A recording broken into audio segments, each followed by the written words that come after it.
Lovers, আশা করি ভালো আছেন সবাই। পরের ভিডিওতে আপনাদের সকলকে স্বাগতম। আসলে প্রত্যেকটা বাইকারের কাছে লং রাইড একটা খুব ভালো একটা স্বপ্ন।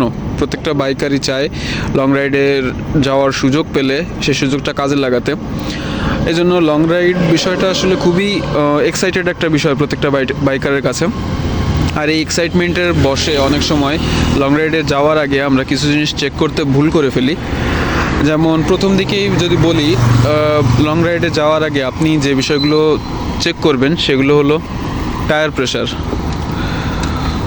অবশ্যই লং রাইডে যাওয়ার আগে আপনার বাইকের টায়ার প্রেশার কেমন আছে সেটা চেক করে নেবেন। যদি আপনার লং রাইডটা বৃষ্টির সময় হয় তাহলে মনে হয় টায়ার প্রেশার কিছুটা কম রাখা ভালো, যাতে রাস্তায় ভালো গ্রিপ পাওয়া যায়। তো এগুলো একটু খেয়াল রাখবেন। আর দ্বিতীয় যে বিষয়টা বলতে চাই সেটা হলো বাইকের ব্রেকিংয়ের অবস্থা। আপনি লং ড্রাইভে যাওয়ার আগে, লং ট্যুরে বা বাইরে দূরে কোথাও ট্যুরে যাওয়ার আগে অবশ্যই আপনার বাইকের দুইটা চাকারই ব্রেক কেমন আছে, ব্রেকিংয়ের অবস্থা কেমন আছে। কারণ দীর্ঘযাত্রায় অবশ্যই দুর্ঘটনা এড়াতে ব্রেক আপনাকে অনেক সহায়তা করবে।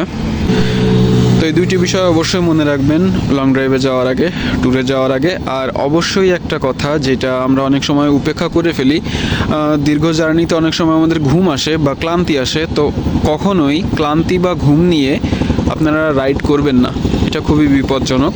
আপনারা চেষ্টা করবেন যদি খুব বেশি ক্লান্ত লাগে কিছুটা সময় রেস্ট নিতে, যদি সম্ভব হয় আর কি, তাহলে একটু ঘুমিয়ে নেওয়ার চেষ্টা করবেন। কখনোই ঘুম জড়ানো চোখে রাইড করবেন না। আপনার জীবন আপনার কাছে, সাথে আপনার পরিবারের কাছে অনেক মূল্যবান। তো এই বিষয়গুলো খেয়াল রাখবেন সবাই। আর দেখা হচ্ছে পরের ভিডিওতে। বাই।